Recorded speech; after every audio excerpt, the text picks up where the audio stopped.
थोड़ा सा और समझ बता रहा हूं कि नदी नाले भी सांस लेते हैं, तालाब भी सांस लेता है और समंदर भी सांस लेता है, और आप देख सकते हो इनको सांस लेते हुए। सबसे पहला एग्जांपल देता हूं समंदर से।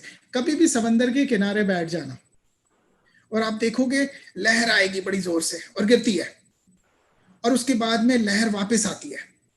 और जब लहर वापस आती है ना, तो अगर आप ध्यान दे रहे हो तो उसमें एक बड़ी आवाज आती है, ऐसे जैसे कुछ खींच रहा है, और उसके साथ आप देखोगे पानी के साथ साथ हवा के बबूले खींच रहा है। ये सांस खींच रहा है समंदर।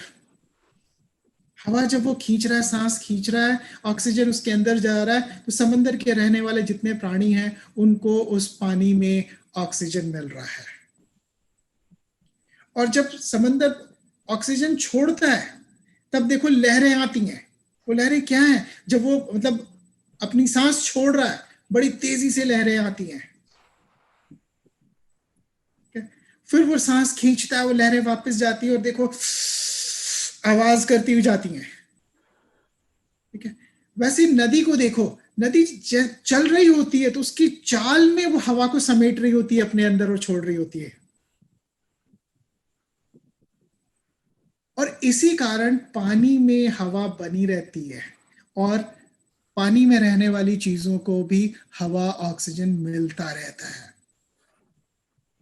ये मैं चाहता था कि सब लोगों को मैं एक इस अंडरस्टैंडिंग पर लाऊं कि हम लोग सारे प्राणी एक दूसरे से डायरेक्टली जुड़े हुए हैं। ठीक है, अभी मैंने एक एग्जाम्पल हवा का दिया।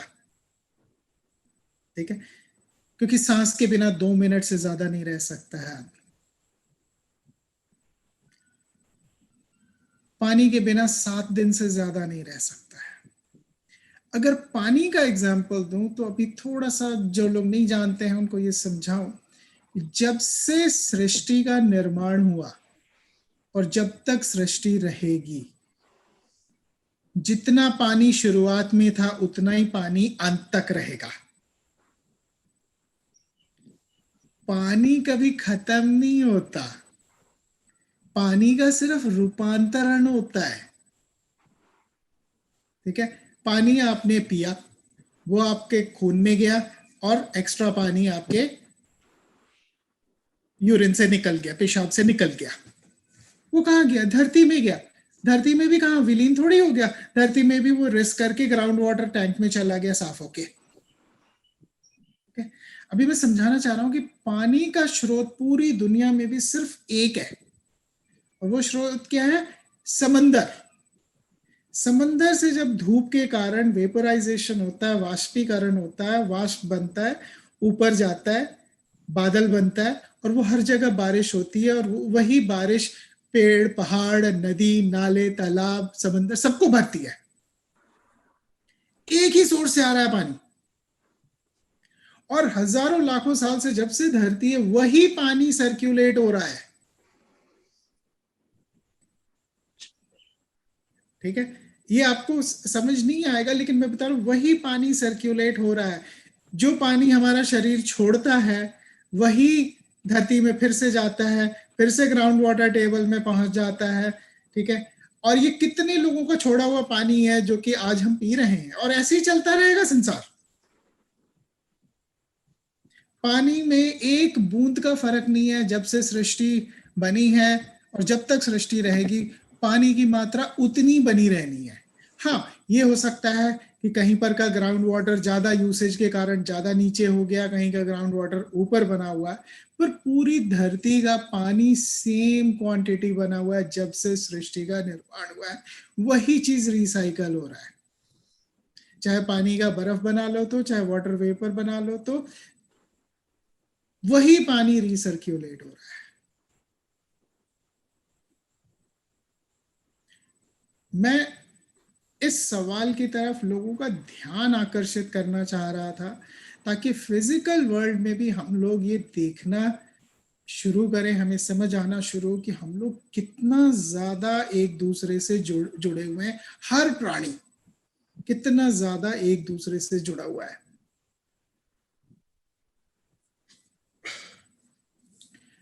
अभी और भी बहुत सारे एग्जाम्पल्स हैं, मैंने हवा और पानी का अभी सिर्फ बताया है, अभी और एग्जाम्पल्स हैं कि हम लोग कैसे डायरेक्टली जुड़े हुए हैं फिजिकल वर्ल्ड में भी। और मैं चाहता हूं कि इसके ऊपर सब लोग और सोचें, थोड़ा सा गहराई से सोचें कि हम सब जुड़े हुए हैं, सिर्फ मनुष्य ही नहीं, ह्यूमंस ही नहीं, हम सारी लिविंग बीइंग्स। इसीलिए भगवत गीता में शब्द यूज हुआ है प्राणी। कृष्ण हर जगह कभी भी मनुष्य नहीं यूज किया है, कृष्ण ने प्राणी शब्द यूज किया है। और दूसरी किसी ग्रंथ में, सनातनियों की ग्रंथ छोड़ दें तो किसी भी ग्रंथ में प्राणी शब्द का यूज नहीं है। ठीक है, और मैं इसी चीज को हाईलाइट करना चाह रहा था, लोगों की नजर लाना चाह रहा था इस बात पे कि सारे प्राणी, हम फिजिकल वर्ल्ड में भी आप इसको समझो कि हम कैसे जुड़े हुए हैं। सब कोई एक दूसरे से जुड़े हुए हैं, सांसों से जुड़े हुए हैं, दूर नहीं है, हम भिन्न नहीं है। और अगर उस एक सोर्स से अगर किसी भी एक चीज को अलग कर दिया जाए तो वो जीवित नहीं रह सकता। हम इतना इंटीमेटली, इतना ज्यादा कनेक्टेड है। सोचो ना, इस हवा की सोर्स से हम सब चिपके हुए हैं, वरना हम 2 मिनट से ज्यादा नहीं सरवाइव कर सकते।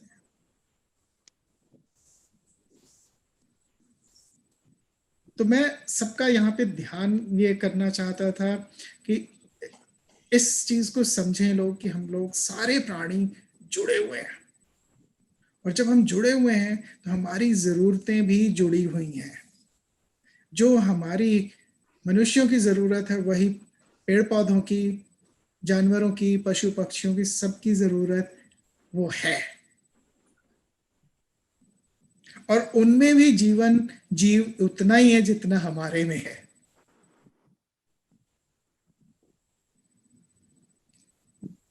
कोई अंतर नहीं है। 2 मिनट अगर हम उस सोर्स से अगर डिस्कनेक्ट हुए तो 2 मिनट से ज्यादा हम नहीं जीवित रह सकते हैं। हम सारे उसी सोर्स से चिपके हुए हैं आज भी, प्रैक्टिकल वर्ल्ड में भी। तो मैं ये देखने का एक नजरिया, एक दुनिया को, संसार को देखने का एक नजरिया बताना चाहता था। गोइंग फॉरवर्ड हर कोई अपने ध्यान में इस नजरिए को रखे कि हम सब जुड़े हुए हैं, एक ही सोर्स से जुड़े हुए हैं, इस फिजिकल वर्ल्ड में भी जुड़े हुए हैं। कोई कुछ बोलना चाह रहा है? तो मैंने 2 एग्जाम्पल्स दे दिए, हवा का और पानी का। और बहुत सारे एग्जाम्पल्स हैं, ये आप लोगों के लिए होमवर्क है। सब लोग इसके ऊपर सोचना कि हम लोग कैसे कैसे जुड़े हुए हैं, सारे प्राणी जुड़े हुए हैं। और बहुत अच्छा लोगों ने बोला कि सोर्स से, सबकी उत्पत्ति सेम है, लेकिन उत्पत्ति के बाद भी हम अलग नहीं हुए, हम अभी भी जुड़े हुए हैं।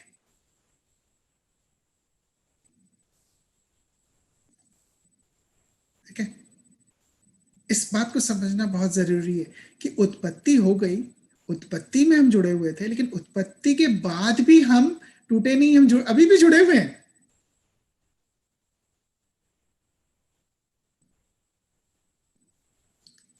जब ये समझ में आएगा तो आगे समझ में आएगा कि पूरी की पूरी उत्पत्ति जुड़ी हुई है। एक फैक्ट्री होती है, एक कारखाना होता है, उसमें अलग अलग मशीनें लगी हुई, अलग अलग पार्ट्स लगे हुए, नट्स लगे हुए, बोल्ट्स लगे हुए हैं, सब अपना अपना काम कर रहे हैं, लेकिन है उसी का पार्ट। तो सारे प्राणी उसी उत्पत्ति के अलग अलग नट्स बोल्ट्स पार्ट्स हैं।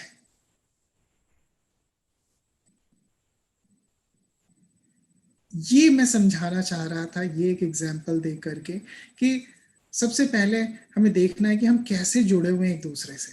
हम सारी उत्पत्ति जुड़ी हुई है, कहीं पर भी कोई भी टूटा हुआ नहीं है। उसमें जो टूटेगा वो बाहर हो गया, मृत हो गया, उसका शरीर बचेगा नहीं। ये पूरी एक ही फैक्ट्री के अलग अलग पार्ट है, एक ही उत्पत्ति के अलग अलग पार्ट है, सब जुड़े हुए एक ही फैक्ट्री में। इस बात को मैं अब आगे के लिए कि और कैसे कैसे हम लोग जुड़े हुए हैं, तो मैं सबके ऊपर छोड़ता हूँ, क्योंकि सोच इसके ऊपर सब लोग सोचें, इसको महसूस करें। ठीक है, बहुत जरूरी है इस चीज को महसूस करना कि हम लोग कैसे अभी भी उस उत्पत्ति से जुड़े हुए हैं, हम उससे एक सेकंड के लिए भी दूर नहीं हुए। आप लोगों को हमारा ये चैनल पसंद आ रहा है तो प्लीज़ कमेंट करके हमें बताएं। अगर किसी खास विषय पर वीडियो देखना चाहते हैं तो वो भी कमेंट सेक्शन में लिखकर हमें बताएं। हमारा उद्देश्य सनातन धर्म की परंपराओं, सनातन धर्म के रीति रिवाज, सनातन धर्म की गहराइयों को समझना और समझाना है। हमारे इस उद्देश्य में आप भी हमारी मदद कर सकते हैं, हमारे वीडियोस को लाइक करके, हमारे चैनल को सब्सक्राइब करके और अपने परिवार और मित्रजनों में शेयर करके। धन्यवाद।